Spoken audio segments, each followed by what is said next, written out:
So the next topic is geometric progression. तो next progression जिस पे हम लोग चर्चा करेंगे वो रहेगा जीपी, शॉर्टकट में हम इसे जीपी कहेंगे।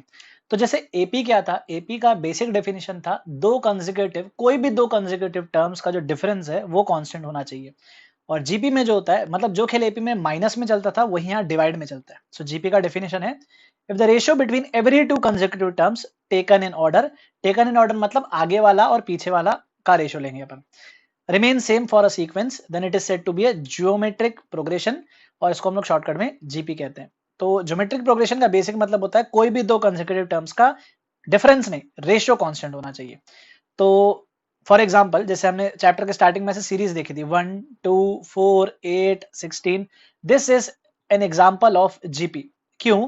क्योंकि अगर आप second term divided by first term करते हो तो आपको मिलता है रेशियो 2, आप third term divided by second term करते हो आपको रेशियो मिलता है 2। इनफैक्ट आप कोई भी लेट से 100th टर्म और 99th टर्म का रेशियो लोगे तो वो रेशियो तब भी आपको एक सेम वैल्यू मिलनी चाहिए। जैसे यहाँ पे 32 और 16 का रेशियो, 16 और 8 का रेशियो, ये सारे रेशियोस हमेशा सेम आते हैं, इसलिए हम इसको ज्योमेट्रिक प्रोग्रेशन कहेंगे। तो जैसे एपी में कॉमन डिफरेंस होता था वैसे यहाँ पे कॉमन रेशियो होता है, और एपी में फर्स्ट टर्म थी तो यहाँ पे भी फर्स्ट टर्म रहेगी। तो इसीलिए हम लोग जो जीपी की टर्म्स होती हैं उसको कन्वेंशनली ऐसे लिखते हैं कि the terms of an GP can be represented like this. तो फर्स्ट टर्म है ए, सेकेंड टर्म है ए आर, क्योंकि इन दोनों का रेशियो आर होना चाहिए। Second term divided by first term T2 by T1, जो रेशियो है वो आर होना चाहिए। फिर थर्ड टर्म होगा R square, A are square, फिर ए आर क्यूब।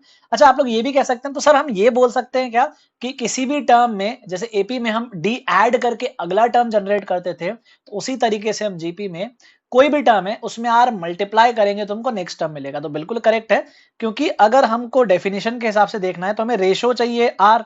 तो रेशियो आर होने का मतलब यही है ना कि A R cube divided by A are square R होता है। इसका मतलब ये होता है कि ए आर स्क्वायर में आर मल्टीप्लाई करने पे हमें ए आर क्यूब मिलता है।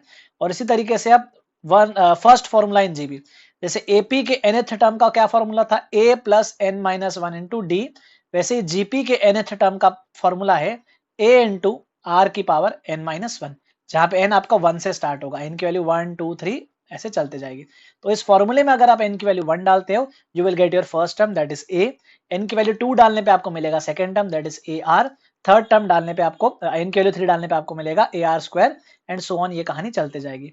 और इसमें एक चीज आप ध्यान रखिएगा, R cannot be zero, R cannot be zero. ये थोड़ा इन डेप्थ बात बता रहा हूं मैं कि ये जो कॉमन रेशियो है ये जीरो नहीं हो सकता, जीरो के अलावा कुछ भी हो सकता है, it can be any real number but it cannot be zero. तो ऐसा क्यों, उस पर भी चर्चा करेंगे हम लोग, थोड़े एग्जांपल्स देख लेते हैं, ठीक है। तो जैसे कुछ एग्जांपल्स लिखे हैं यहाँ पे, फर्स्ट एग्जांपल आप देखिए और पहचानिए क्या ये जीपी है, क्या आप फिगर आउट कर पा रहे हो whether is it a GP और नॉट। तो 7 का डबल 14 का डबल 28 का डबल 56, तो टर्म्स डबल होते जा रही हैं। तो we can say that it is a GP whose first term is A and common ratio is 2। तो अगर इसको मेरे को nth टर्म का फॉर्मूला लिखना हो, इसके डेफिनेट रूल है, इसका पैटर्न का फॉर्मूला लिखना हो, तो मैं क्या लिखूंगा 7 इंटू 2 की पावर n माइनस वन। तो इस फॉर्मूले में n की वैल्यू 1 2 3 4 डाल के हम लोग ये सीक्वेंस को जनरेट कर सकते हैं। सिमिलरली नेक्स्ट क्या है 3 1.5 0.75, तो आप लोग पैटर्न क्या पकड़ रहे हैं, सर टर्म्स हाफ होते जा रही है, आधी होते जा रही है। तो ये कौन सी जीपी है, फर्स्ट टर्म है 3, कॉमन रेशियो है हाफ, तो ये हम लिखेंगे इसका nth टर्म का फॉर्मूला होगा a इंटू आर की पावर n माइनस वन। इस फॉर्मूले से ये जीपी जनरेट हो जाएगी। फिर अलग अलग प्रोफाइल ऑफ जीपी में बता रहा हूं आपको। थर्ड एग्जांपल, अब इसमें आप कंफ्यूज होंगे थोड़ा सा, तो थोड़ा बेसिक डेफिनेशन को दिमाग में रखना, क्योंकि टर्म्स पॉजिटिव नेगेटिव अल्टरनेट होते जा रही है। तो 2 अगली टर्म -6, अगली टर्म 18, अगली टर्म -54। तो अब कोई भी दो कंसेक्यूटिव टर्म्स का रेशियो ले लो, आप -6 डिवाइडेड बाय 2 करके देख लो, यहाँ आप 18 डिवाइडेड बाय -6 करके देख लो। तो कॉमन सेंस या लॉजिक आपको ये बताएगा कि फर्स्ट टर्म है इस जीपी का 2, कॉमन रेशियो है -3। यस, कॉमन रेशियो नेगेटिव हो सकता है। तो नेगेटिव कॉमन रेशियो में क्या होता है ना, टर्म्स अल्टरनेट साइन से चलती है, मतलब एक टर्म पॉजिटिव है तो अगली नेगेटिव होगी, अगली पॉजिटिव अगली नेगेटिव। क्यों? क्योंकि किसी पॉजिटिव नंबर में आप नेगेटिव नंबर मल्टीप्लाई करोगे तो 2 इंटू -3 नेगेटिव आएगा -6, फिर किसी नेगेटिव नंबर में नेगेटिव मल्टीप्लाई करोगे तो आपको पॉजिटिव नंबर मिल जाएगा, पॉजिटिव में मल्टीप्लाई करो मतलब नेगेटिव नंबर्स मल्टीप्लाई करने पे साइन चेंज हो जाता है। तो ये -3 मल्टीप्लाई होता जा रहा है और अगली टर्म जनरेट होते जा रही है। फॉर्मूला क्या लिखेंगे जनरल टर्म का, 2 इंटू -3 की पावर n माइनस वन। फिर फोर्थ टर्म ये भी एक जीपी है। अच्छा, इसको आप एपी भी कह सकते हैं, ठीक है। फोर्थ एग्जांपल को आप एपी भी कंसीडर कर सकते हो जिसका कॉमन डिफरेंस 0 है, और आप इसको जीपी भी कंसीडर कर सकते हो जिसका कॉमन रेशियो 1 है, क्योंकि ये दोनों एपी और जीपी दोनों की डेफिनेशन को फॉलो करता है। तो इसका फॉर्मूला क्या होगा, a इंटू आर की पावर n माइनस वन। अब 1 की पावर कुछ भी लिखो वो तो 1 ही होता है, तो इसलिए आप लोग क्या लिखते हैं सर, इसमें तो tn2 आ गया। तो हाँ सही है ना, n की कोई भी वैल्यू डाल दो आप, आपको हर टर्म 2 ही मिलेगा, ठीक। अब ये थोड़ा इंपॉर्टेंट है जो मैं कह रहा था, R can not be zero. अब इसमें अगर आप लोग बोलोगे, आप लोग का दिमाग क्या बोलेगा, नहीं सर ये जीपी तो है कि a first term is zero and common ratio is zero, ठीक है, कि first term is zero and common ratio is zero. तो आप बोलोगे कि सर जीरो में जीरो मल्टीप्लाई करके जीरो मतलब आर मल्टीप्लाई करके अगली टर्म जनरेट हो रही है ना, तो I can multiply zero and I can generate the next term. But please be careful, ये आप लोग बेसिक डेफिनेशन समझो। डेफिनेशन ये नहीं है कि आर मल्टीप्लाई करने पे अगला सीक्वेंस अगला टर्म आना चाहिए। डेफिनेशन है कि एवरी टू कंसेक्यूटिव टर्म्स का रेशियो सेम होना चाहिए, और इसमें दिक्कत यह है कि आप रेशियो नहीं ले पाओगे, दिस इज रॉन्ग। आप रेशियो क्यों नहीं ले पाओगे, क्योंकि बेटा 0/0 जो होता है वो नॉट डिफाइंड होता है, 0/0 इज एक्चुअली नॉट डिफाइंड, है ना। तो 0/0 जो होता है वो एक नॉट डिफाइंड क्वांटिटी होती है, तो हम रेशियो ले ही नहीं पाएंगे। डिनोमिनेटर में 0 आ गया तो पंगे। अब कोई मनगढ़ंत कॉन्सेप्ट मत बनाना, सर 0 से 0 कट गया 1 आ जाता है, तो ऐसा नहीं होता मैथ्स में, ठीक है। सो इसीलिए ये लास्ट पॉइंट पे थोड़ा सा आप विचार कीजिएगा, काम की चीज है। And these are the various examples of GP. इसका मतलब जीपी का जो कॉमन रेशियो है वो पॉजिटिव भी हो सकता है, नेगेटिव भी हो सकता है, बट जीरो नहीं हो सकता। तो ये आप थोड़ा ध्यान में रखिएगा। दो क्वेश्चंस हम लोग ट्राई करेंगे इसी पे, जीपी पे। तो आपको nth टर्म लिखना सिखाएगा। जैसे फर्स्ट क्वेश्चन है, in a gp the third term is 2 and the sixth term is -1/4। तो फॉर्मूला लिख लो। थर्ड टर्म कैसे लिखते हैं, a इंटू आर स्क्वायर, ये 2 है, और सिक्स्थ टर्म कैसे लिखेंगे, a इंटू आर की पावर 5, ये हो जाएगा -1/4। तो आप इन दोनों को कर लीजिए डिवाइड, तो आपको डिवाइड करने पे मिलेगा 1/r³ is equal to 2/-1/4, that is r³ is equal to -1/8। तो r हो जाएगा -½ r -½ किसी भी एक इक्वेशन में आप डाल दीजिए तो आपको a मिल जाएगा। अच्छा इसमें मत डालना, ठीक है, इसमें क्योंकि स्क्वायर है तो आप दोनों में डालो इनफैक्ट। तो इनफैक्ट हाँ, किसी में फर्क नहीं पड़ना चाहिए, दोनों से सेम आंसर आना चाहिए। तो a into R square that is 1/4 equal to 2, तो a की वैल्यू हो जाएगी 8, और सेकंड वाले से भी यही आना चाहिए, तो a की वैल्यू हो जाएगी 8। तो अपन आंसर क्या लिखेंगे, T10 tenth term is a into R की पावर 10 - 1 दैट इज 9। तो ये सिंप्लीफाई होके बन जाएगा -1/64। और जो सेकंड क्वेश्चन रहेगा ये आपका होमवर्क रहेगा, इसको आप लोग अटेम्प्ट कीजिए एंड अंडरस्टैंड कि how do we write pth qth and rth term of a GP. तो nth टर्म ऑफ जीपी का फॉर्मूला हम लोग पढ़ चुके हैं, उसकी मदद से आप लोग सेकंड वाला जो प्रॉब्लम है वो ट्राई करेंगे। Second problem is a homework for all of you. तो जैसे हमने एपी में पहले nth टर्म पढ़ा था, फिर सम ऑफ n टर्म्स पढ़ा था, वैसे ही हम जीपी में अब tn पढ़ चुके हैं। अब हम sn के बारे में चर्चा करते हैं। तो sn का मतलब क्या होता है, किसी भी सीरीज के लिए sum of first n terms of that series. तो जीपी के लिए अगर हम sum of first n terms लिखना चाहते हैं sn, तो हम लोग कैसे लिखेंगे, फर्स्ट टर्म है a, सेकेंड टर्म है ar, थर्ड टर्म है ar square up to nth term that is a r की पावर n-1। तो एपी में डेरिवेशन आपको याद है, जीपी में भी आप डेरिवेशन समझिएगा। डेरिवेशन ज्यादा इंपॉर्टेंट है, क्यों, मिसलेनियस सीरीज जब आएगी चैप्टर के एंड में, वहां पे डेरिवेशंस आपकी बड़ी मदद करेंगे कुछ कॉम्प्लिकेटेड प्रॉब्लम्स को सॉल्व करने में। तो न केवल फॉर्मूला आपको याद रखना है, आप डेरिवेशन भी याद रखिए। एपी में कैसे किया था, हमने इसी एसएन की सीरीज को उल्टा करके ऐड कर दिया था। तो 2SN बराबर n टाइम्स आ गया था 2a plus n-1 into D, या 2 आ गया था वो n times of a plus l, first plus last term. इसमें हम लोग डेरिवेशन कैसे करते हैं, we multiply the series by R. ये जो सीरीज है इसको हम लोग आर से मल्टीप्लाई कर देते हैं, तो हमें कुछ नई टर्म्स मिलेगी, a will become a r will become a are square. हम इसको खसका के लिख देते हैं, मतलब जो ए में, इस वाले ए में जो आर मल्टीप्लाई हुआ है तो ये ए आर बन जाएगा, तो इसको हम खसका के लिख लेंगे। इस ए आर में आर मल्टीप्लाई करेंगे तो ए आर स्क्वायर बन जाएगा, तो उसको हम एक कदम शिफ्ट करके लिख लेंगे। अब जो यहाँ पे सेकंड लास्ट लिखा गया होगा, यहाँ पे ए आर की power n-2 will become a r की power n-1 and this thing will become a r की पावर n। अब ऐसा करने के बाद we subtract both the series. तो सब्ट्रैक्ट करने से फायदा क्या होता है, जब हम सब्ट्रैक्ट करते हैं एलएचएस में बनता है Sn minus R times Sn, और ये a तो एज इट इज आएगा, इसका कोई पेयर नहीं बनता, ये दोनों कट जाएंगे, ये दोनों सब्ट्रैक्ट होकर कट जाएंगे, ये कट जाएंगे, और ये लास्ट टर्म आएगा माइनस ऑफ a r की पावर n। तो यहाँ से Sn कॉमन निकल गया, बच गया 1 माइनस आर, यहाँ पे a कॉमन निकल गया, बच गया 1 माइनस आर की power n, and we will get our formula for Sn, जो आपको याद रखना है। अगेन जैसे आपको AP में सम ऑफ फर्स्ट एन टर्म्स का फॉर्मूला याद है, वैसे ही आपको जीपी में भी सम ऑफ फर्स्ट एन टर्म्स का फॉर्मूला याद रखना है। So this is a very important formula in terms of GP का समेशन। तो यहाँ पे एक और चीज हमें नोट करनी है, क्योंकि डिनोमिनेटर में 1 माइनस आर लिखा है, तो इसमें आर कैन नॉट बी 1। ये फॉर्मूले में आर आप 1 नहीं डाल सकते, फॉर्मूला फेल हो जाएगा, 0/0 बन जाएगा, which is of course not defined वाला चीज हम बता चुके हैं, इस पे चर्चा कर चुके हैं। तो फिर सर आर इक्वल टू 1 पे हम लोग क्या करें? तो बेटा r इक्वल टू 1 तो बहुत आसान सीरीज हो गई ना। r इक्वल टू 1 का मतलब कांस्टेंट, कांस्टेंट सीरीज, उसको हम एपी भी बोलते हैं, अ कांस्टेंट एपी जिसमें सारी टर्म्स सेम होती है, या फिर a constant GP. Common ratio 1 का मतलब होता है कांस्टेंट जीपी। तो उसमें क्या होगा, a इनटू r भी a होगा, a इनटू r स्क्वायर भी a होगा, सब कुछ टर्म्स a होगी।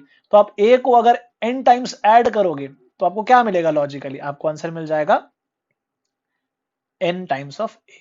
तो ये आपका समेशन का सिस्टम हो जाएगा जीपी के लिए।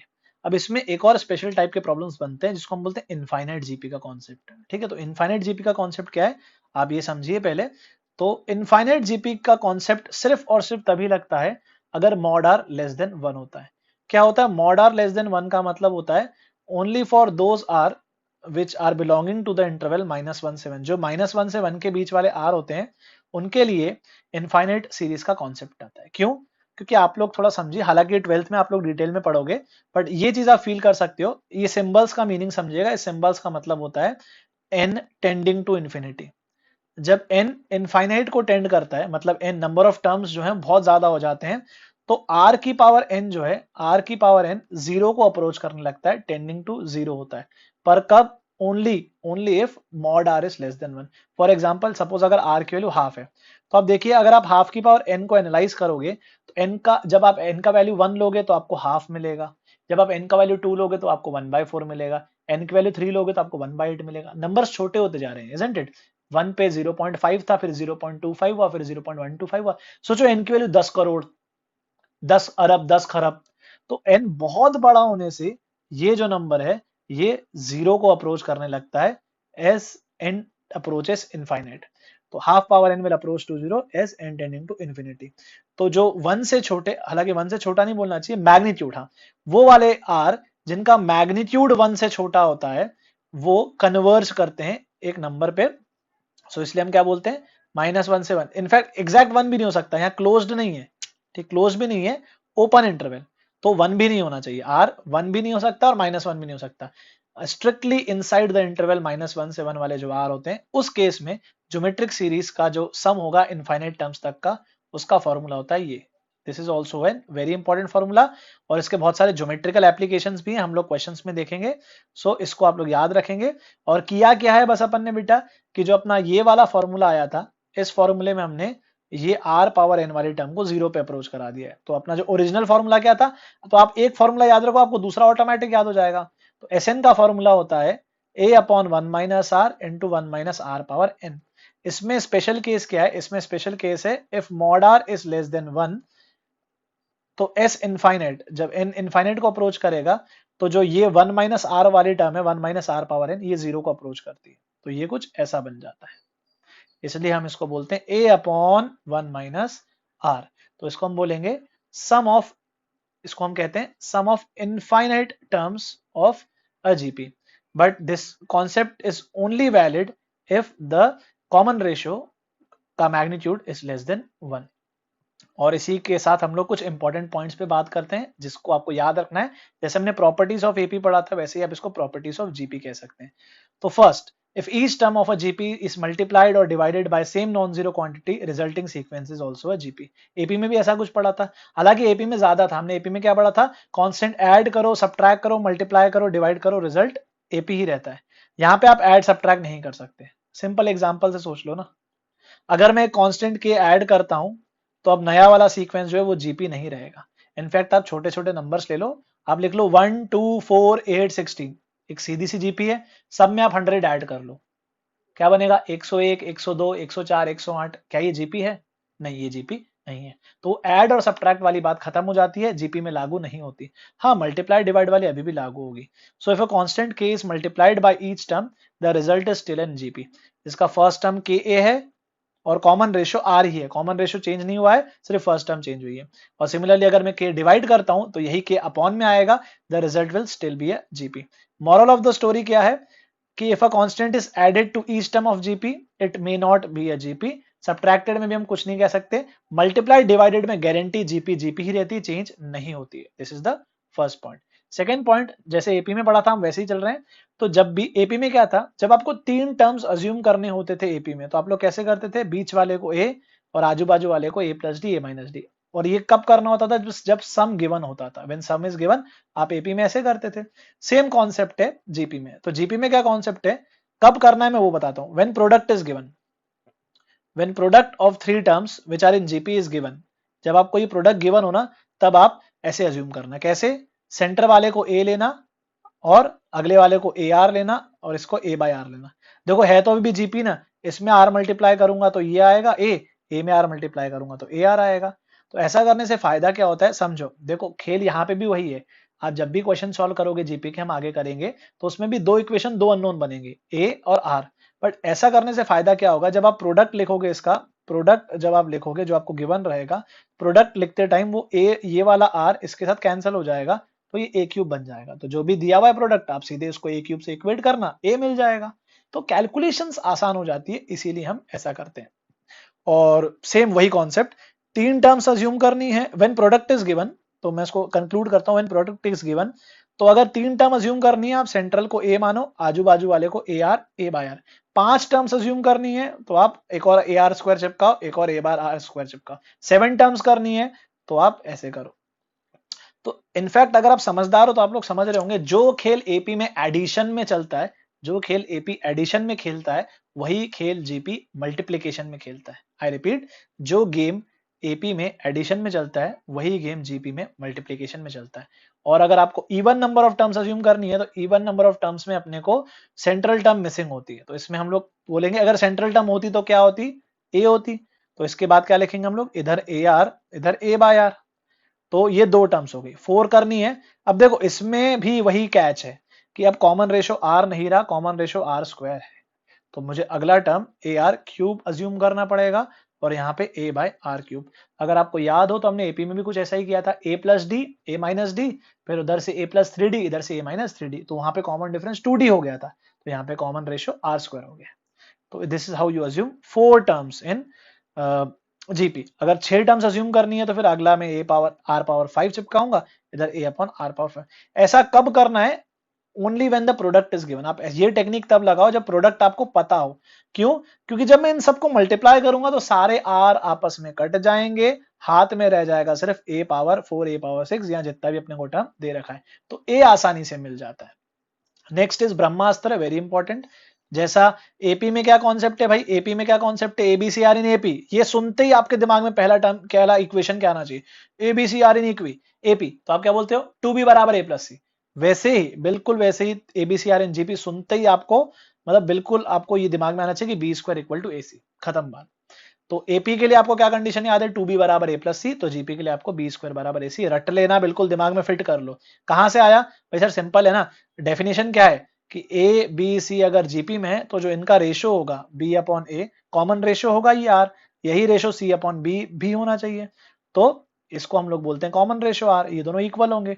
तो इसी इक्वेशन को रीअरेंज करके लिखा गया है बी स्क्वायर इक्वल टू ए सी। यहाँ वैल्यू डाल के भी कह सकते हो कि भाई b is actually a r, c is actually a are square, and a को तो हमने ए लिया ही है। तो जो इन दोनों का प्रोडक्ट होता है, ए इंटू सी जो प्रोडक्ट होता है, वो एक्चुअली बी स्क्वायर के बराबर होता है। In short, 3 numbers ABC are in GP means बीच वाले का स्क्वायर इज आजू बाजू वाले का प्रोडक्ट। आई रिपीट, एपी में क्या था, बीच वाले का डबल आजू बाजू वाले का सम, इसमें बीच वाले का स्क्वायर आजू बाजू वाले का प्रोडक्ट। इनफैक्ट आप अगर स्मार्ट हो तो आप ये भी समझ जाओगे, पता है ऐसा क्यों हो रहा है, वहां का एडिशन यहाँ का मल्टीप्लीकेशन काम करता है। तो एबीसी एपी में जब थे तो क्या करते थे हम, एक्चुअली पता है क्या लिख रहे थे हम लोग, हम ये बोल रहे थे कि आजू बाजू वाले को जो ऐड करके आएगा वो बीच वाले को खुद के साथ ऐड करके आएगा, यही था। ठीक है, यहाँ पे भी वही लिखा हुआ है, आजू बाजू वाले का जो प्रोडक्ट है वो बीच वाले का खुद के साथ प्रोडक्ट जो होगा ना उसके बराबर आएगा।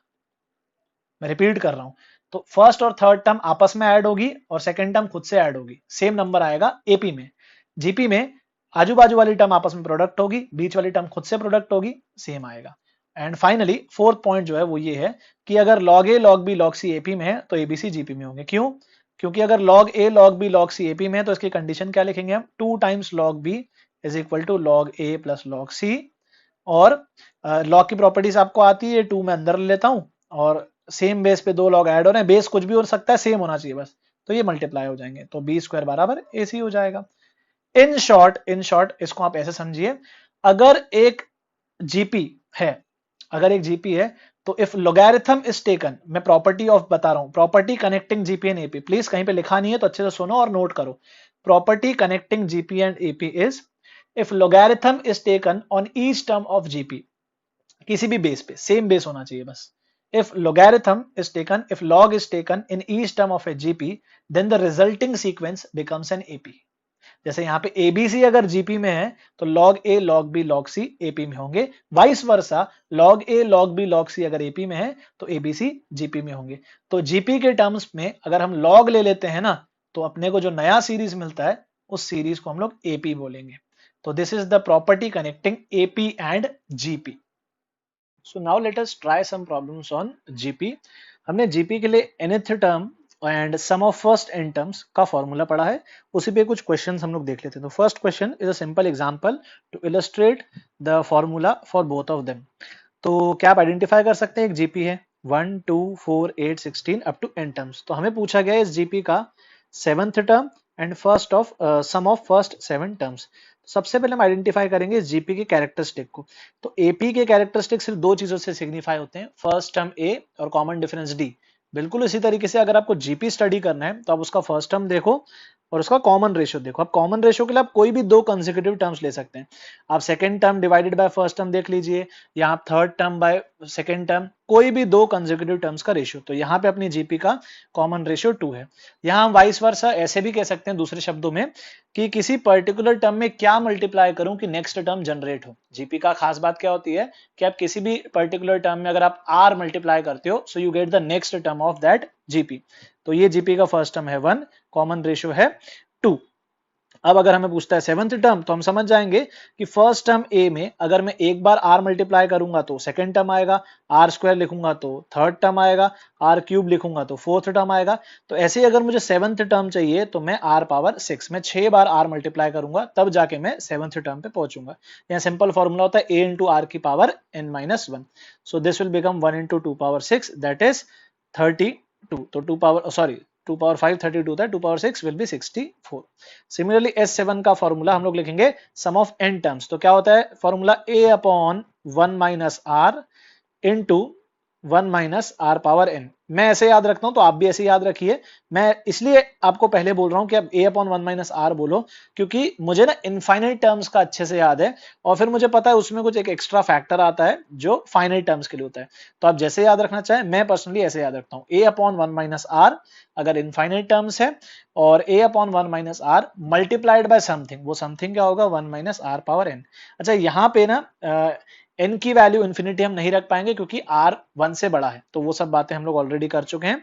फिलहाल हम लोग इस प्रॉब्लम पे फोकस करते हैं। तो फर्स्ट टर्म है 1 दैट इज a का वैल्यू, r का वैल्यू है 2 और n का वैल्यू है 7। तो हमें 7 टर्म्स का सम चाहिए, तो हम कुछ इस टाइप से इस प्रॉब्लम को सॉल्व करेंगे। सो फाइनल आंसर जो आएगा कैलकुलेट होके वो आएगा 127। This will be the sum of first 7 terms for this problem. Similarly आप सेकंड क्वेश्चन ट्राई कर सकते हैं। सेकंड क्वेश्चन में भी एक जीपी दे रखी है, आप प्लीज बताइए फटाफट आइडेंटिफाई करके। इस जीपी के लिए a का वैल्यू है 2 और कॉमन रेशियो है 3, तो 3 मल्टीप्लाई होकर नेक्स्ट टर्म जनरेट हो रही है। अब इसमें वही पुराना कॉन्सेप्ट क्या बोला, 15th टर्म फ्रॉम एंड। तो याद करो एपी में मैंने आपको सिखाया था और मैंने आपको बोला भी था सिर्फ एपी के लिए नहीं, ये हर सीक्वेंस के लिए कॉन्सेप्ट वैलिड है। कौन सा कॉन्सेप्ट था, rth term from and is n-r plus 1th term from beginning. rth term from end for any sequence, rth term from end is actually n minus r plus 1th term from beginning। तो अगर आप पीछे से गिनोगे तो आपको rth term मिलेगी, आगे से गिनोगे तो n minus are plus 1th term. So यहाँ पे n minus are plus 1th term from beginning, क्योंकि हमारा फॉर्मूला सब बिगनिंग के लिए होता है, तो हम क्या लिखेंगे, टोटल 20 टर्म्स है, so we will write n that is 20, तो हम लोग लिखेंगे 20 minus are that is 15th, क्योंकि हमें पीछे से 15th टर्म चाहिए, n minus are plus 1th term from beginning. तो इसका वैल्यू निकल के आता है 6। तो इसका मतलब क्वेश्चन ने हमें इनडायरेक्टली क्या पूछा है कि भाई साहब मुझे आप 6th टर्म फ्रॉम बिगिनिंग बता दो। जो 6th टर्म फ्रॉम बिगिनिंग रहेगी ना, वही 15th टर्म फ्रॉम एंड हो जाएगी। तो 6th टर्म फ्रॉम बिगिनिंग हम लोग कैसे कैलकुलेट करें?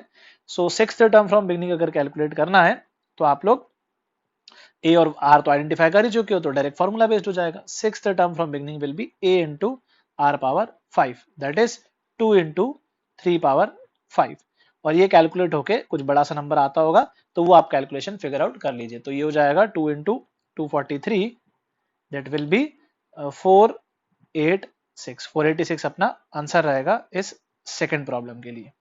और इसी तरीके से आप लोग थर्ड प्रॉब्लम भी ट्राई करेंगे एंड फोर्थ प्रॉब्लम भी ट्राई करेंगे। तो थर्ड प्रॉब्लम जो है मैं आपको ये होमवर्क देता हूँ, ये आप लोग फिगर आउट कीजिए कि थर्ड प्रॉब्लम कैसे सॉल्व होगी। ठीक है, कन्वेंशनल क्वेश्चन है, जैसे एपी में किए थे इस टाइप के प्रॉब्लम वैसे ही है।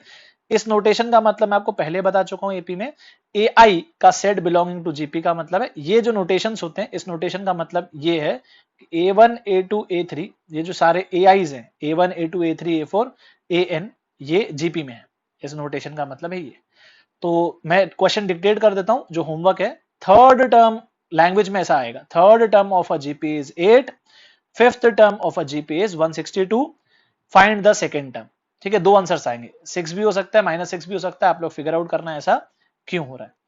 तो आइए फिर हम लोग नेक्स्ट क्वेश्चन देख लेते हैं। नेक्स्ट क्वेश्चन में क्या दे रखा है, हमें थर्ड टर्म ऑफ जीपी दे रखा है, A3 का वैल्यू दे रखा है 9, और हमसे पूछा गया है, ये सिंबल पता है सबको, सिग्मा पता है आपको, ये शायद नहीं पता हो इसका मीनिंग, इसको पाई बोलते हैं। ठीक है, पाई सिंबल का मतलब होता है प्रोडक्ट। तो सिग्मा में आप लोग क्या करते हो, सिग्मा में जो भी अपना A1 A2 A3 A4 आता है उसको आप ऐड करते हो। पाई का मतलब है मल्टीप्लाई कर देना। जैसे r की वैल्यू 1 डालूंगा तो आएगा A1, r की वैल्यू 2 डालूंगा तो आएगा A2, r की वैल्यू 3 पे आएगा A3, r की वैल्यू 4 पे A4 एंड r की वैल्यू 5 पे A5। r is a variable which is running from 1 to 5, r 1 से स्टार्ट होके 5 तक जा रहा है। और यहीं पे अगर सिग्मा होता, लेट से अगर यहाँ पे सिग्मा लिखा होता तो आप क्या करते, आप इन सब नंबर्स को ऐड कर देते, है ना, वो सिग्मा का मीनिंग होता है। तो पाई का मतलब होता है इन सबको मल्टीप्लाई कर दो। तो हम लोग क्या करेंगे, will simply multiply these 5 numbers. तो A1 हम लोग A1 को कन्वेंशनली A कहते हैं, A2 होता है A इंटू आर, A3 होता है AR स्क्वायर, ये होता है AR क्यूब, और A5 होता है AR की पावर 4। ठीक है, अब इन सबको मल्टीप्लाई करके क्या आएगा, A तो 5 बार आएगा, A पावर 5, और R के बारे में क्या होगा, R की पावर 1, R की पावर 2, R की पावर 3, R की पावर 4, तो 4 + 3 7 2 9 और 10। तो ये अपना आंसर होगा। अब इसको थोड़ा सा ऐसे भी लिख सकते हैं, AR स्क्वायर की पावर 5, फिफ्थ पावर कॉमन ले ली। अब मजेदार बात यह है कि थर्ड टर्म जो है, थर्ड टर्म क्या होता है, AR स्क्वायर, तो हमें AR स्क्वायर 9 दे रखा है। सो इस क्वेश्चन का जो फाइनल आंसर होगा वो एक्चुअली हो जाएगा 9 पावर 5। ठीक है, समझ में आया। तो इसमें अच्छा, इसमें एक और बात, हम लोग एग्जैक्ट, इसमें हम लोग एग्जैक्ट ए और आर की वैल्यू नहीं निकाल पाते, पर हमें ए और आर की वैल्यू निकालने की जरूरत भी नहीं है, क्योंकि जो अपना थर्ड टर्म है उसी से अपना काम हो गया। इसको, इस क्वेश्चन के लिए मैं आपको एक और चीज बताना चाहता हूं एक्स्ट्रा। आपको याद है जैसे हमने सीखा था एपी में अज्यूमिंग 5 टर्म्स इन एपी, और फिर हमने अभी प्रॉपर्टीज में भी पढ़ा था अज्यूमिंग 5 टर्म्स इन जीपी। तो मैंने आपको क्या बोला था, जब आपको प्रोडक्ट गिवन हो ना तब आप अज्यूम करना। यहाँ पे भी आप वो टेक्निक लगा सकते हो, क्योंकि यहाँ पे प्रोडक्ट पूछा हुआ है।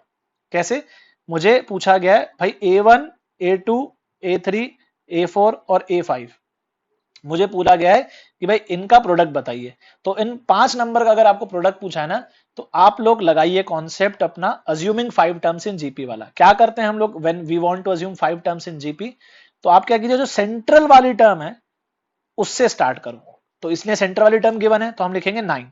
ठीक है, सपोज ये गिवन है 9। अब मैं लॉजिक क्या लगा रहा हूं, अगर इस जीपी का कॉमन रेशो है r, लेट से जो जीपी हम लोग कंसिडर कर रहे हैं उसका कॉमन रेशो है r, तो लॉजिकली देखा जाए, अगर कॉमन रेशो r है, मतलब इस 9 में मैं अगर r मल्टीप्लाई करूं तो मुझे नेक्स्ट टर्म मिलनी चाहिए 9r। A4 में अगर मैं फिर से r मल्टीप्लाई करूं तो मुझे लॉजिकली एक और अगली टर्म मिलनी चाहिए 9r²। सिमिलरली अगर मैं r डिवाइड करता हूं तो मुझे प्रीवियस टर्म मिलनी चाहिए थी, और एक और बार r डिवाइड करूंगा तो प्रीवियस टर्म मिलनी पड़ेगी। अब समझ में आया क्यों हम लोग इस तरीके से अज्यूम करते हैं? क्योंकि देखो जब आप मल्टीप्लाई करोगे इन पांचों को, सारे की सारे r कैंसिल हो जाएंगे, the r will get cancelled out and you will get your answer.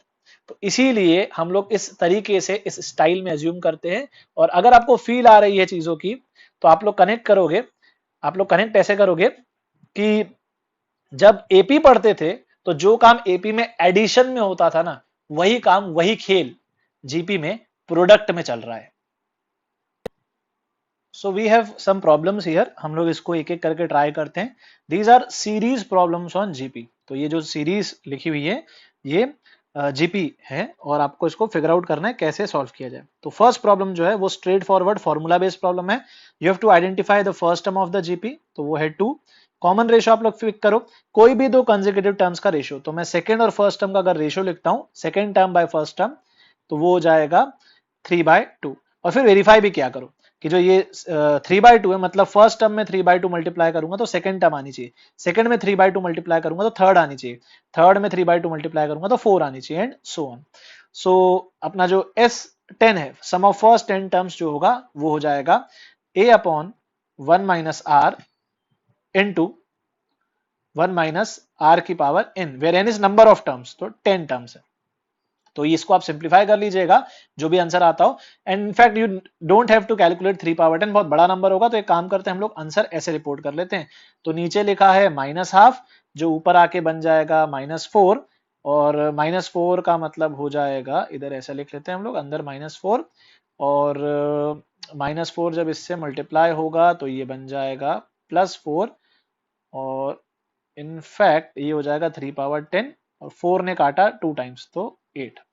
तो मैंने बीच में ना एक दो स्टेप्स स्किप किए हैं, ओरली कैलकुलेट किया है मैंने, and don't worry, with practice आप भी ये कैलकुलेशन फिगर आउट कर सकते हो।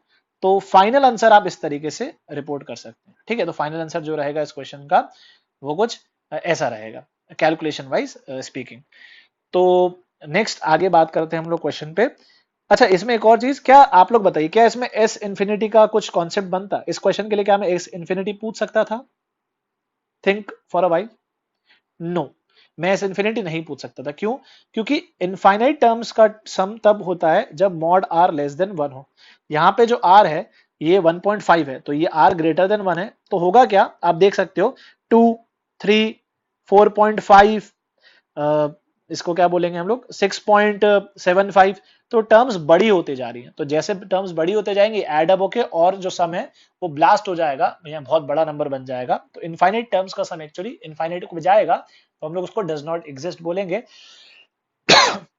सॉरी, तो हम लोग उसको बोलेंगे कि सम जो है इन्फिनिटी का वो एक फाइनाइट रियल नंबर नहीं आ रहा है, तो इसलिए वो पूछा भी नहीं जाएगा, ठीक। So this was first problem, ठीक। Now coming to the second problem, हम लोग सीरीज वाले सवाल और आगे बात करते हैं। तो सेकंड क्वेश्चन जो है वो भी एक जीपी है, ठीक। तो उसमें आप लोग क्या करेंगे, पहले आइडेंटिफाई करो first term, sorry, first term क्या है 1, कॉमन रेशियो क्या है, ये नेगेटिव कॉमन रेशियो है, अल्टरनेट साइन से चल रहा है, -12 मल्टीप्लाई हो रहा है और नेक्स्ट टर्म जनरेट हो रही है। S10 क्या हो जाएगा, a/1 माइनस आर, और न्यूमरेटर में हो जाएगा 1 माइनस आर की power number of terms that is 10। इसको आप लोग फर्दर सिंप्लीफाई कर सकते हैं, तो आपको कुछ फाइनल आंसर ऐसा मिलेगा, ठीक, ऐसा कुछ। और एक और चीज, क्या इसमें एस इन्फिनिटी पूछा जा सकता था इस वाले क्वेश्चन के लिए? Think about it. तो हाँ, पूछा जा सकता था। क्यों? क्योंकि जो इस क्वेश्चन के लिए आर है ना, ये जो अपना आर है, इसका मॉड एक्चुअली लेस देन 1 है, mod r is less than 1। तो अगर मैं इनफाइनाइट टर्म्स लेता हूं तो क्या होगा, जो इनफाइनाइट टर्म्स लिखने पे क्या होगा, यहाँ पे जो हमने 10 लिखा है ना, इस 10 की जगह हम इनफाइनाइट लिखेंगे, और ये जो नंबर है ये पूरा नंबर 0 पे जाएगा। तो इसलिए इनफाइनाइट टर्म्स का फॉर्मूला भी लगा के हम लोग पार्डन, तो इसमें क्वेश्चन में हम लोग इनफाइनाइट का फॉर्मूला लगा के बोल सकते हैं इनफाइनाइट टर्म्स का सम होगा a/1 माइनस आर। तो अगर पूछता तो हम लोग जवाब देते 3/2 दैट इज 2/8। 3। तो फाइनल आंसर हम लोग रिपोर्ट करते हैं 2/3 इस क्वेश्चन में, एस इनफाइनाइट अगर पूछता तो।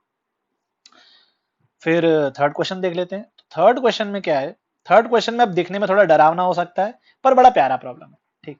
तो आई वुड सजेस्ट आप थर्ड प्रॉब्लम ट्राई करो और फिर हम लोग उस पर चर्चा करते हैं। ना वीडियो पॉज कीजिए और थर्ड क्वेश्चन ट्राई कीजिए। तो अगर आप लोग थर्ड क्वेश्चन कर चुके हो so let us discuss it. Third problem में ना बेसिकली आपको लिखते आना चाहिए, जैसे ये √7 का मतलब क्या होता है, 7 power half. Square root of 7 क्या होता है, तो स्क्वायर रूट ऑफ 7 का मतलब होगा हाफ, ये अंदर वाला स्क्वायर रूट और फिर बाहर वाला स्क्वायर रूट को भी हम हाफ लिख सकते हैं, तो ये हाफ पावर हाफ। नेक्स्ट क्या है, हाफ की पावर हाफ की पावर हाफ। तो जैसा कि आप जानते हैं पावर की पावर मल्टीप्लाई हो जाती है, तो एक्चुअली ये हो जाएगा 7 पावर 1/4 जाएगा, 7 पावर 1/4 के power half that is 7 power 1/8 और ये चलता जाएगा। सेम बेस पे एक्सपोनेंट्स जो होते हैं वो ऐड हो जाते हैं, 1/4 प्लस 1/8 प्लस ऐसा चलता जाएगा। तो बस खेल खत्म, ये सीरीज आपने पिक कर ली है। ये कौन सी सीरीज है, ये जीपी है। फर्स्ट टर्म क्या है, हाफ। कॉमन रेशियो क्या है, हाफ। कॉमन रेशियो 1 से छोटा है, आर लेस देन 1 है, तो इनफाइनाइट का फॉर्मूला लगा सकते हैं। तो आप लोग क्या करेंगे इस क्वेश्चन में, हम लोग इस क्वेश्चन में इस सीरीज को अलग से कैलकुलेट कर लेंगे। तो जो फाइनल आंसर आएगा वो आएगा 7 की पावर, यहाँ पे एक नंबर जो हम कैलकुलेट करेंगे इस तरीके से, a अपॉन 1 माइनस आर। तो ये कितना होगा, 1 माइनस हाफ, हाफ होता है तो ये 1 बन गया। तो फाइनल आंसर जो होगा बेटा इस क्वेश्चन का जो फाइनल आंसर होगा that will actually be 7 power 1 that is 7। तो थर्ड क्वेश्चन का फाइनल आंसर क्या हो जाएगा, 7। ठीक है। सो फोर्थ प्रॉब्लम देख लेते हैं, last fourth problem. Fourth problem थोड़ा सा ट्रिकी हो सकता है और अभी इस मोमेंट पे ये जीपी नहीं है, अभी ये बिल्कुल जीपी नहीं है। तो ये कौन से प्रॉब्लम्स होते हैं, जैसे एपी में मिसलेनियस प्रॉब्लम्स जब हम कर रहे थे तो आपको बताया था ना, कुछ प्रॉब्लम्स होते हैं जो एपी जैसे दिखते नहीं है बट अपने को कन्वर्ट करना पड़ता है, रिड्यूसिबल टू एपी और कन्वर्टेबल टू एपी। तो ये भी जीपी है नहीं, अभी हमें जीपी में कन्वर्ट करना पड़ेगा। कैसे, पैटर्न पकड़ो, है ना। पैटर्न क्या है देखो, 4 डिनोमिनेटर की बात कर रहा हूँ, 4, 8, 16, 32 से आपको लग रहा है सर यहाँ तो जीपी वाली फीलिंग आ रही है, नंबर डबल डबल होते जा रहे हैं, पर जो न्यूमरेटर है ना वो पंगा कर रहा है। न्यूमरेटर 3 है, 7 है, 15 है, 31 है। तो इसलिए हम लोग क्या करेंगे, न्यूमरेटर में इस क्वेश्चन का ट्रिक भी आप कह सकते हो, और चिंता मत करो, ये सारी टेक्निक्स जो है, ये सारी ट्रिक्स जो है, विद प्रैक्टिस आपको खुद स्ट्राइक करने लग जाएगी, खुद दिखने लग जाएगी। क्योंकि आप लोग अक्सर पूछते हो सर ऐसा ही क्यों कर रहे हो, तो मैं आपको क्या जवाब दूंगा, क्योंकि भाई ऐसा करने से आंसर आता है ऐसा ना। तो वो ऐसा ही क्यों करते हैं, इस सवाल का जवाब है एक्सपीरियंस, प्रैक्टिस। आप जब खूब सारी प्रैक्टिस करते हो, अलग अलग वैरायटी के सवाल करते हो, तो आपको फिर दिखने लगता है, ये सब चीजें चमकने लगती है। तो ये हम 7 को ऐसे लिखेंगे, 15 को हम लिखेंगे 16 माइनस 1। फायदा ऐसा लिखने से क्या होगा, देखो जो क्वेश्चन है अपना वो ब्रेक हो जाएगा दो सीरीज या दो कंपोनेंट्स में, ठीक है। ये एन टर्म्स है या एन ब्रैकेट्स टाइप का बोलेंगे। तो ये हो जाएगा 1 माइनस 1/4, ठीक है। फिर अगला हो जाएगा 8/8 मतलब अगेन 1, तो 1 माइनस 1/8। नेक्स्ट हो जाएगा 1 माइनस 1/16। तो ये जो ब्रैकेट्स में मैं लिखते जा रहा हूं, ठीक है, इस ऐसे कितने ब्रैकेट्स होंगे, एन ब्रैकेट्स।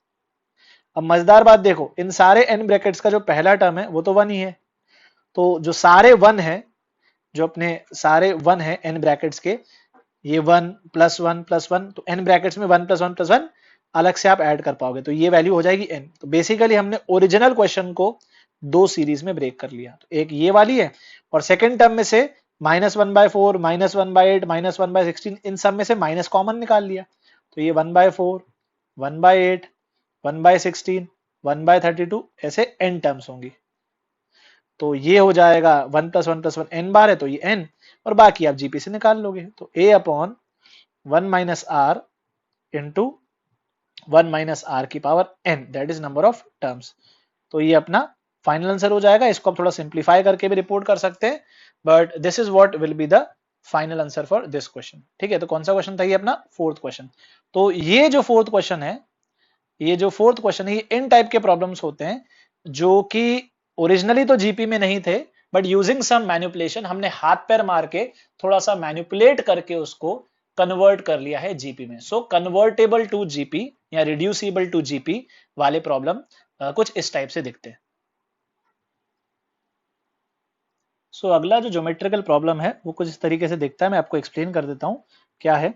तो इसमें हमें एक स्क्वायर दे रखा है जिसका साइड लेंथ है ए, ठीक है। फिर हमने क्या किया, इस स्क्वायर के चारों साइड्स के जो मिड पॉइंट्स हैं उनको हमने ज्वाइन किया और एक छोटा स्क्वायर बना, ठीक, उसका कुछ साइड लेंथ होगा। फिर वो जो छोटा स्क्वायर बना है उसका हमने चारों साइड्स के मिड पॉइंट के जो चारों साइड्स के मिड पॉइंट्स हैं उनको जोड़ के फिर एक स्क्वायर बनाया, और फिर हम ये प्रोसेस करते जा रहे हैं। तो ऐसे ढेर सारे अपने को इनफाइनाइट स्क्वायर्स मिलते जाएंगे, first square, second square, third square. तो ये जो सारे स्क्वायर्स बने हैं इनके कुछ एरियाज होंगे, तो you have to find the sum of all those areas. Similar question triangle के लिए भी बन सकता है। एक इक्विलेटरल ट्रायंगल है, एक इक्विलेटरल ट्रायंगल है जिसके साइड लेंथ जो है वो है ए ए ए, तीनों साइड्स के जो मिड पॉइंट्स होंगे उनको जोड़ के एक छोटा इक्विलेटरल ट्रायंगल बनेगा। फिर उसके मिड साइड्स के मिड पॉइंट को जोड़ के एक छोटा, अपना बिंगो मैड एंगल के जो चिप्स आते हैं वैसे ही आते हैं ना, एक ऊपर पॉइंट करने वाला बनेगा, एक नीचे, फिर एक ऊपर, फिर एक नीचे। तो ये जो सारे ट्रायंगल्स बने हैं, इक्विलेटरल ट्रायंगल जो सारे बने हैं, इनका सम ऑफ एरिया पूछा हुआ है, ठीक है। तो ये इस टाइप का प्रॉब्लम हो सकता है। अब देखने में पता नहीं सर क्या ही निकलेगा, but this is a problem on series of GP. तो कैसे करेंगे, ट्रायंगल वाला आप लोग ट्राई कीजिएगा और मैं जो है वो स्क्वायर वाला बता रहा हूँ, ठीक है। तो ट्रायंगल वाला जो रहेगा आपका होमवर्क रहेगा, और कैसे अप्रोच करना है इसको आप एक बार स्क्वायर वाला समझ लीजिए तो आपको ट्रायंगल भी समझ में आ जाएगा। तो अगर पहला स्क्वायर का साइड लेंथ है ए, ठीक है, तो इसका साइड लेंथ ए है, मिड पॉइंट्स को जोड़ा, मिड पॉइंट्स को जोड़ा ऐसा, तो ये लेंथ हो जाएगी ए बाय टू, ये लेंथ हो जाएगी a by to. Pythagoras theorem, क्योंकि राइट एंगल ट्रायंगल है तो पाइथागोरस थ्योरम के हिसाब से जो ये वाली लेंथ है अपनी सेकंड स्क्वायर की जो साइड लेंथ है वो हो जाएगी ए बाय टू का square plus a by two का स्क्वायर इंटू उसका अंडर रूट। तो हो जाएगा a square by four plus a square by four, that is a square by two. और उसका अगर हम क्या कहते हैं स्क्वायर रूट लेंगे तो कुछ इस टाइप से होगा, ए बाय टू के साथ रूट टू, ठीक है। तो ये ऐसा बन गया। अब द पॉइंट इज कि हम ऐसा बोल सकते हैं, या एक काम करते हैं इसको थोड़ा सा सिंप्लीफाई करके लिख लेते हैं, ये एक्चुअली हो जाएगा ए अपॉन रूट टू। तो आई कैन से दैट भाई मैंने एक स्क्वायर से स्टार्ट किया था जिसका साइड लेंथ था ए, उसके मिड पॉइंट्स, उसके साइड्स के मिड पॉइंट्स को मैंने जोड़ा तो एक छोटा स्क्वायर बन गया, छोटा स्क्वायर बन गया, मतलब ए की जगह side length a by root two हो गया, side length got divided by root two times, ठीक। अब अगर मैं ये प्रोसेस फिर से करता हूं, सोचो अगर ये मेरा ओरिजिनल स्क्वायर होता और इसी के साथ में मिड पॉइंट वगैरह मिला के एक छोटा स्क्वायर बनाता, तो बात तो वही हो गई ना कि आप एक स्क्वायर से स्टार्ट कर रहे हो, उसके मिड पॉइंट्स जो साइड्स के मिड पॉइंट हैं जोड़ के एक छोटा स्क्वायर बना रहे हो। तो अगर ए से स्टार्ट करके ए बाय रूट टू बनता है, तो ऐसा आप नहीं बोल सकते क्या कि ए बाय रूट टू के साथ अगर यही फैसिलिटी की जाए तो वो ए बाय रूट टू का भी डिवाइडेड बाय रूट टू बन जाएगा। भाई अगर फर्क क्या, नाम में फर्क है ना। सोचो ओरिजिनल ए की जगह ए बाय रूट टू होता तो यहाँ पे ए की जगह ए बाय रूट टू होता, यहाँ पे ए की जगह ए बाय रूट टू होता, ये जहां जहां ए लिखा है वहां पे ए की जगह ए बाय रूट टू होता, तो ये final a by root two का भी रूट टू टाइम्स हो जाता, मतलब डिवाइड में रूट टू हो जाता। सो इन शॉर्ट हम लोग ये बोल सकते हैं स्क्वायर के लिए कि जो स्क्वायर मतलब ज्योमेट्री है, प्लेन ज्योमेट्री, तो जो स्क्वायर के साइड लेंथ है, स्क्वायर के जो साइड लेंथ है, फर्स्ट स्क्वायर का साइड लेंथ अगर है ए, तो सेकेंड स्क्वायर का साइड लेंथ हो जाएगा ए बाय रूट टू। तो फर्स्ट वाले स्क्वायर का है ए, सेकेंड का है ए बाय रूट टू, और सिमिलरली थर्ड वाले का क्या होगा, ए बाय रूट टू में एक और रूट टू डिवाइड कर लेंगे हम लोग, तो ये ए बाय टू हो जाएगा। अगले वाले में फिर एक और रूट टू डिवाइड कर लेंगे। सो every time whenever you are joining the midpoint of all the sides, you are getting a smaller square whose side length becomes 1 by root 2 times. I repeat, जब आप ये प्रोसेस करते हो तो जो अगला स्क्वायर मिलता है उसका साइड लेंथ पिछले स्क्वायर के साइड लेंथ में रूट टू डिवाइड करके जनरेट हो जाएगा। तो एरियाज क्या होते हैं, स्क्वायर के एरिया होते हैं साइड का स्क्वायर, तो ये ए का स्क्वायर होगा इतना, ए बाय रूट टू का स्क्वायर कुछ होगा, और इस तरीके से हम लोग सारे एरियाज को ऐड कर लेंगे। तो ये जो ऐड करके सीरीज बन रही है ये एक इनफाइनाइट जीपी है। इनफैक्ट सम ऑफ एरियाज क्या, मैं इस क्वेश्चन में सम ऑफ साइड लेंथ भी पूछ सकता था, ये भी एक जीपी ही बनी है, पर इसने एरिया पूछा तो अपन चलो एरिया कर लेंगे।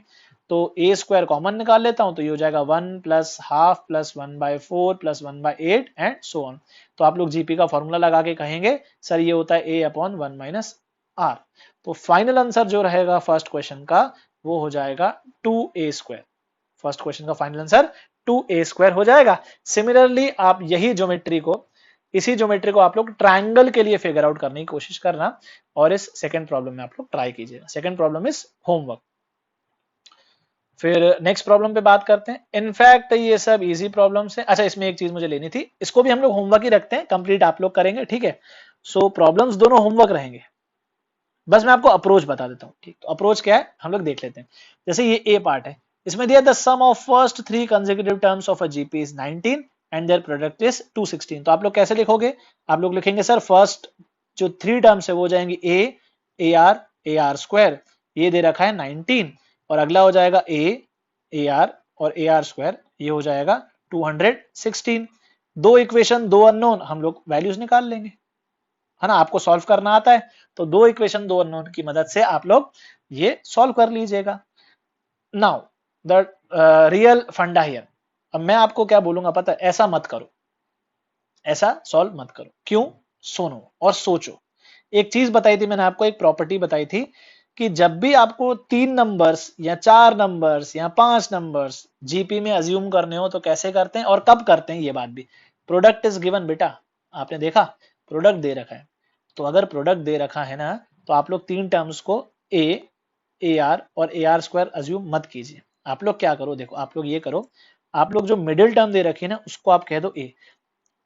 अच्छा, ए आप लोग फर्स्ट टर्म को ए बोलते हो ना तो आप लोग कंफ्यूज हो जाओगे, तो नाम चेंज कर लेते हैं हम लोग। लेट से हम लोग मिडिल टर्म बोल लेते हैं अल्फा। अगर ये मिडिल टर्म है तो अगली टर्म हो जाएगी अल्फा इंटू आर, पिछली टर्म हो जाएगी अल्फा बाय आर। मैं ऐसा क्यों लिख रहा हूं समझो। अब जब मैं इनका सम लिखता हूं alpha by r plus alpha r, तो सम होता है 19।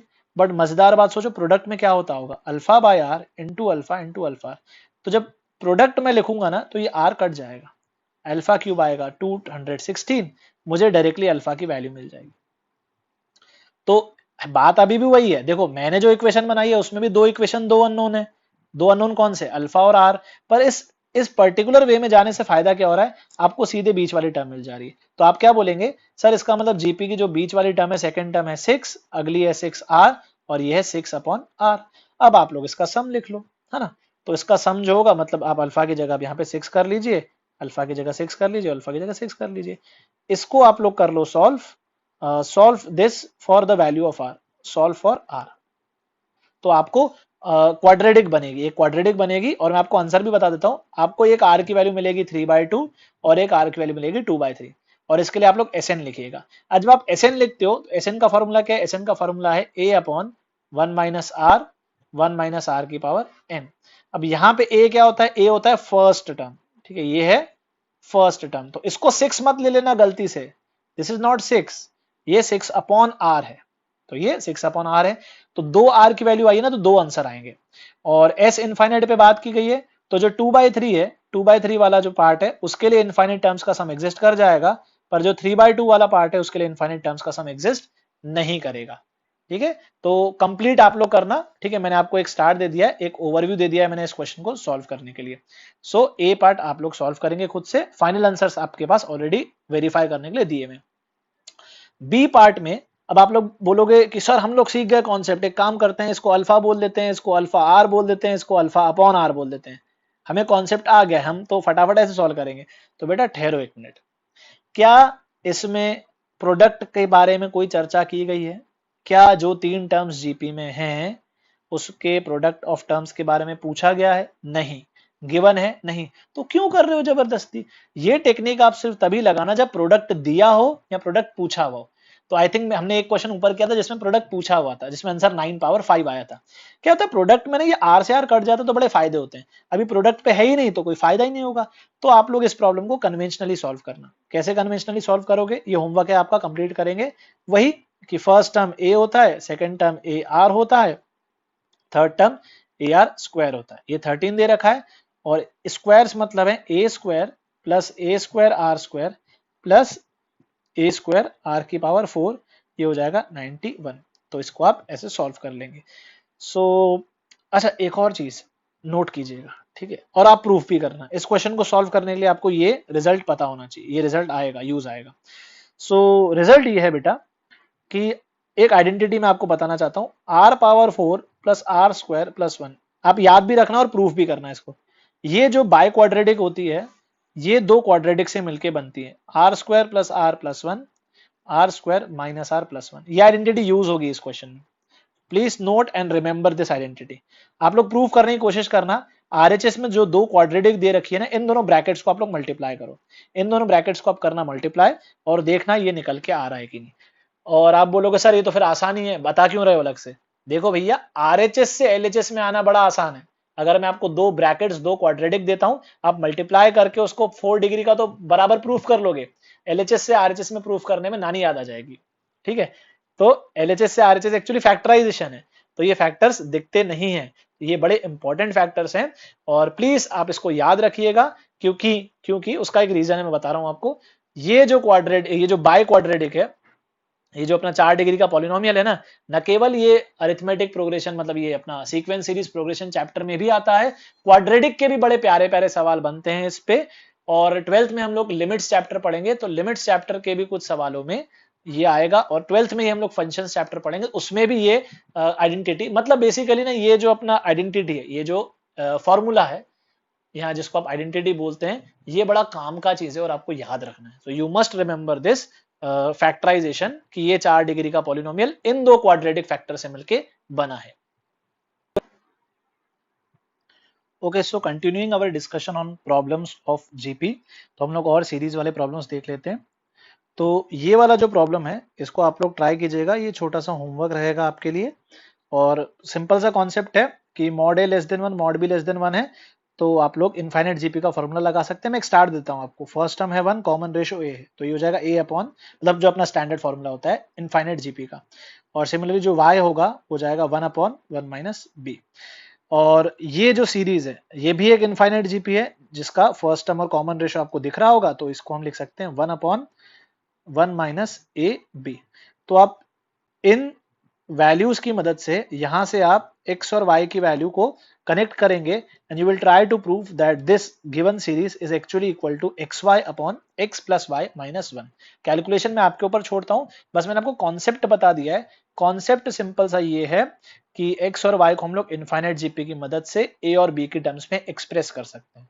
सो आप एक काम कर सकते हैं, आप इस इक्वेशन में से a की वैल्यू निकालिए कुछ इन टर्म्स ऑफ x, इस इक्वेशन में से आप लोग b की वैल्यू निकालिए कुछ इन टर्म्स ऑफ y, और जो भी a और b की वैल्यू आप निकाल रहे हो उसको आप इसमें पुट कर दो, तो आपको फाइनली सिंप्लीफाई करके आंसर आना चाहिए xy divided by x plus y minus one.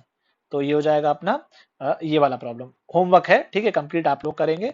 सो अब असली प्रॉब्लम जो है, जिसमें मैं थोड़ा सा ज्यादा इंटरेस्टेड हूँ, ये क्वेश्चन आ चुका है IIT JEE मेन में, 2-3 बार आ चुका है इस टाइप का प्रॉब्लम। मतलब एग्जैक्ट ये नहीं, डेटा अलग हो सकता है, बट कॉन्सेप्ट यही था। ठीक है, तो आप लोग ट्राई कीजिए एक बार, इनफैक्ट आप लोग इस वीडियो को पॉज कीजिए and try this question, then we will discuss it. तो अगर आप लोग ट्राई कर चुके हैं इस क्वेश्चन को, तो आइए हम डिस्कस करते हैं। इसमें क्या दे रखा है, इसमें बोला है कि find the range of possible values of first term of a GP. तो फर्स्ट टर्म को हम लोग जनरली स्मॉल a कहते हैं। If the sum of its infinite terms is 2, तो s इनफाइनाइट, जो सम ऑफ इनफाइनाइट टर्म्स है वो 2 दे रखा है। तो इनफाइनाइट टर्म्स का फॉर्मूला क्या होता है सम का, a upon one minus r. इतना तो आपने भी लिखा होगा। ठीक है, अब दिक्कत क्या आ गई है, यहाँ पे आप गए हो फंस गए आप यहाँ पे। क्यों? क्योंकि अब आपको समझ में नहीं आ रहा कि सर करें क्या। इक्वेशन तो एक ही है, अननोन दो है, आर के बारे में कुछ बोला ही नहीं है, और ए के बारे में बहुत कुछ पूछ लिया है। तो बेटा आप ये मत भूलो कि जो इनफाइनाइट जीपी है उसका कॉन्सेप्ट तभी लगेगा, या इनफाइनाइट सीरीज का सम कब पॉसिबल है, only if r mod r is less than one. तो अगर इनफाइनाइट टर्म्स का सम एग्जिस्ट कर रहा है, तो ये इंप्लाई करता है एस इन्फिनिटी अगर एग्जिस्ट कर रहा है, एक फाइनाइट नंबर 2 है, इसका मतलब definitely mod r less than 1 रहा होगा। तो फिर हम लोग इसको और आगे बात करते हैं, क्रॉस मल्टीप्लाई करते हैं, 2 इंटू वन माइनस आर, यहां से हम लोग आर की वैल्यू निकाल लेंगे इन टर्म्स ऑफ ए। तो अगर इसको आगे और सॉल्व करें, वी विल गेट आर का value S 2 minus A divided by 2। तो ये आर का वैल्यू है। अब कनेक्ट करो, इन दोनों बातों को कनेक्ट करो कि अगर आर जो है अपना वो मॉड आर लेस देन 1 है, और आर की value 2 minus A divided by 2 है, तो इन दोनों बातों को कनेक्ट करके हम क्या लिख सकते हैं, हम लोग लिख पाएंगे कि मॉड आर लेस देन 1, ये हमें पता है एग्जिस्ट करने के लिए मॉड आर लेस देन 1 होना चाहिए। और आर की वैल्यू क्या निकल के आई, हमने जब आर की वैल्यू निकाली अभी, तो आर की वैल्यू जो आई है वो आई है 2 माइनस ए अपॉन 2। तो 2 माइनस ए डिवाइडेड बाय 2, तो इसीलिए इसका मतलब है 2 माइनस ए डिवाइडेड बाय 2, ये आर है, इसका जो मॉड है ये लेस देन 1 होना चाहिए। बाकी आपको मॉड्यूलस की इनइक्वालिटी सॉल्व करना आता है, तो मॉड के अंदर मैं ऐसे घुमा सकता हूं इसको, ठीक। और जो डिनोमिनेटर वाला 2 है, क्योंकि ये एक पॉजिटिव नंबर है तो ये क्रॉस मल्टीप्लाई हो जाएगा। और किसी नंबर का मॉड लेस देन 2 है, मॉड्यूलस की इनइक्वालिटी आपको आती है, if mod of some number is 2 less than 2, इसका मतलब वो नंबर -2 से 2 के बीच में रहा होगा, है ना। उन सारे नंबर्स जिनके मॉड लेस देन 2 होते हैं वो -2 से 2 के बीच में रहे होंगे। और इस इनइक्वालिटी को कैसे सॉल्व करेंगे हम बोलेंगे adding 2 on all sides, we can add a number on all the sides of an inequality. तो एडिंग 2 का मतलब हो जाएगा, ये बन जाएगा 0, ये बन जाएगा a और ये बन जाएगा 4। तो अपना फाइनल आंसर क्या रिपोर्ट करेंगे हम लोग, पूछा था रेंज ऑफ a निकालो, तो हम बोलेंगे a can be any real number between open interval in the open interval 0 से 4। तो ये अपना फाइनल आंसर हो जाएगा इस क्वेश्चन का, ठीक है। थोड़ा सा नया हो सकता है आपके लिए, क्योंकि ये जो पर्टिकुलर अप्रोच है ये आपको क्लियर होनी चाहिए, और अगर आपने एक बार ये अप्रोच देख रखी है तो आप इस टाइप के प्रॉब्लम्स और बेटर तरीके से कर पाएंगे। अब हम थोड़े से ना ज्योमेट्रिकल या थोड़े क्या कहते हैं इसको, प्रैक्टिकल एग्जांपल्स देख लेते हैं इनफाइनाइट जीपी के। तो इस टाइप के प्रॉब्लम्स आ सकते हैं। ये मैं आपको क्वेश्चन एक्सप्लेन कर देता हूं पहले। क्वेश्चन जो है वो ये है, देयर इज अ बाइकर, ठीक है। पहले तो एक ट्रेजेक्ट्री समझो, एक ट्रेजेक्ट्री है, तो ये एक पहाड़ है, ठीक। ये पहाड़ है जो मैं शेड कर रहा हूँ, तो ये सर्कुलर आर्क्स है, ये सारी सर्कुलर आर्क है। तो ये एक क्वार्टर सर्कल है, पूरा सर्कल ऐसा बनता है, पूरा सर्कल नहीं, ये क्वार्टर सर्कल है 10 रेडियस का, सेंटर यहाँ पे, ठीक। तो ये ऐसा एक पहाड़ है बढ़िया सा। फिर उसके बाद एक और क्वार्टर सर्कल है, सॉरी सेमी सर्कल है, ये सेमी सर्कल है, पूरा ऐसा बनता पर पूरा नहीं, सेमी सर्कल है। तो सेमी सर्कल है 5 रेडियस का, सेंटर इधर है। फिर एक और सेमी सर्कल है, सेंटर यहाँ पे, और 2.5 रेडियस का, और ऐसे ये सेमी सर्कल छोटे होते जा रहे हैं। और पैटर्न क्या है कि the radius of nth circle is half times the radius of n-1 circle, ये पैटर्न दे रखा है, ठीक है। जो भी रेडियस रहेगा nth सर्कल का, वो पिछले सर्कल से आधा हो जाएगा, ठीक। आपको अब एक बाइकर है यहाँ पे, एक बावला बाइकर है, खतरों के खिलाड़ी वाला। तो खतरों के खिलाड़ी वाला जो बाइकर है यहाँ पे, ये चलाता है इधर से बाइक ऐसे, यूं बढ़िया सा रोलर कोस्टर राइड करके ऐसे बाइक चलाता है। तो फाइनली जो ये बाइकर है अपना, ये कहाँ, यहाँ कहीं जाके जमीन पे ऐसे यहाँ पहुंच जाएगा, कहीं इधर को इसका फाइनल डेस्टिनेशन जाके कहीं रुक जाएगा, पता है, क्योंकि वो सर्कल के रेडियस छोटे होते जा रहे हैं, तो यहाँ कहीं फाइनल पॉइंट पे वो रुक जाएगा। तो इस पूरे ट्रेजेक्ट्री में या इस पूरे जर्नी में उसने कितना डिस्टेंस ट्रेवल किया होगा, ये पूछा गया आपसे। इस वीडियो को पॉज कीजिए और एक बार ये प्रॉब्लम ट्राई करो। तो अगर आप लोग क्वेश्चन ट्राई कर चुके हो, so let us discuss it, है ना। पहले आप लोग बढ़िया कॉन्सेप्चुअली सोचो क्या क्या है। पहले हम लोग बात करते हैं इस वाले रीजन की। तो ये क्वार्टर सर्कल का आप सरकमफेरेंस निकाल सकते हो, पूरे सर्कल का क्या होगा 2 पाई आर, आर की वैल्यू 10 है, तो ये लिखा है 2 पाई आर। ये किसका सरकमफेरेंस होता अगर सर्कल पूरा होता तो? अभी सर्कल पूरा है क्या? नहीं। कितना है? 1/4। तो पहली बार में वो इतना चला, ठीक। पहली बार का मतलब ये जो क्वार्टर सर्कल है, ये क्वार्टर सर्कल की वजह से। फिर प्लस यहां पे उसने कितना डिस्टेंस ट्रेवल किया होगा, यहां से यहां तक, let us change the colour, यहां से यहां तक, यहां पे कितना उसने डिस्टेंस ट्रेवल किया होगा। तो पूरा सर्कल होता तो कितना लिखते हैं हम लोग, 2 पाई आर, आर का वैल्यू 5 है रेडियस, 2 पाई आर, ये पूरा सर्कल होता। अभी कितना है? आधा ही सर्कल है, तो इसलिए हम लोग क्या लिखेंगे, 2 पाई आर का हाफ। तो ये हो जाएगा 2 पाई आर दैट इज 5 का आधा। सिमिलरली अगर आप पैटर्न समझ गए हो तो फिर आप बताओ कि यहाँ पे इस ट्रेजेक्टरी पे कितना चला होगा वो, 2 पाई आर, आर का वैल्यू कितना है 2.5, 2.5 को हम लोग 5/2 लिख लेते हैं, और इसका आधा, क्योंकि पूरा सर्कल है सेमी सर्कल है। अच्छा एक चीज और, पहली बार में सिर्फ वो क्वार्टर सर्कल चल रहा है, ये जो ये वाला चीज है इसमें वो क्वार्टर सर्कल चल रहा है, बाकी हर बार वो सेमी सर्कल चल रहा है। तो अगर इस सीरीज को मैं लिखते जाऊं तो 5/2 का आधा 5/4 रेडियस होगा, और होल डिवाइड बाय 2, फिर अगला टर्म होगा 2 पाई 5/8 और 2, इस तरीके से हम लिखते जाएंगे। तो अगर ये ढंग से आप लिखना सीख गए जो मैंने अभी लिखा है, अगर आपने इसको ढंग से अच्छे से लिख लिया तो फिर आप इस प्रॉब्लम को बहुत अच्छे से सॉल्व कर पाएंगे। तो कैसे करेंगे हम लोग इस प्रॉब्लम को सॉल्व, बस सीरीज को देख लेंगे। तो फर्स्ट टर्म क्या होगा, फर्स्ट टर्म हो जाएगा 5 पाई, सेकेंड टर्म हो जाएगा अगेन 5 पाई, थर्ड टर्म हो जाएगा 5 पाई बाय 2, फोर्थ टर्म है 5 पाई बाय 4, फिफ्थ टर्म है 5 पाई बाय 8। तो पैटर्न आपने पकड़ लिया, ठीक है, ये इनफाइनाइट तक चलता जाएगा। अब क्योंकि पहले वाला क्वार्टर सर्कल था और उसके बाद वाले सारे सेमी सर्कल थे, इसलिए जो आपको पैटर्न है ना वो यहां से बनता हुआ चालू हो रहा है, यहां से पैटर्न बन रहा है, ठीक है। This term is not a part of the GP. तो इसलिए हम क्या करेंगे, इस 5 पाई को अलग रखते हैं और बाकी इसको सॉल्व कर लेते हैं। तो इस जीपी को सॉल्व करेंगे तो क्या आंसर आएगा, तो अपना एक तो पहला टर्म 5 पाई है और इस जीपी को सॉल्व करके आएगा a upon 1 minus r. R का वैल्यू कितना है, हाफ, है ना। तो ये हो जाएगा 10 पाई। तो 5 पाई और 10 पाई जो मिलेंगे, मतलब 5 पाई और दूसरा टर्म हो जाएगा 10 पाई। तो जो फाइनल आंसर मैं रिपोर्ट करूंगा इस क्वेश्चन के लिए वो होगा 15 पाई। मतलब total distance travelled by the biker जो रहेगा वो हो जाएगा 15 पाई। और इसमें आप एक चीज ध्यान देना, मतलब इसमें सिली मिस्टेक जो होती है वो ये होती है कि हम लोग जल्दबाजी में थोड़े से डिस्टेंसेस गलत लिख लेते हैं, ठीक है। डिस्टेंसेस गलत लिख लेते हैं इन द सेंस कि पहले वाला क्वार्टर सर्कल है तो उसमें आप क्वार्टर ही लेना, एक चौथाई लेना, बाकी वाले सेमी सर्कल है तो उसमें मतलब हाफ हाफ लेंगे। तो final answer for this question will be 15 pi.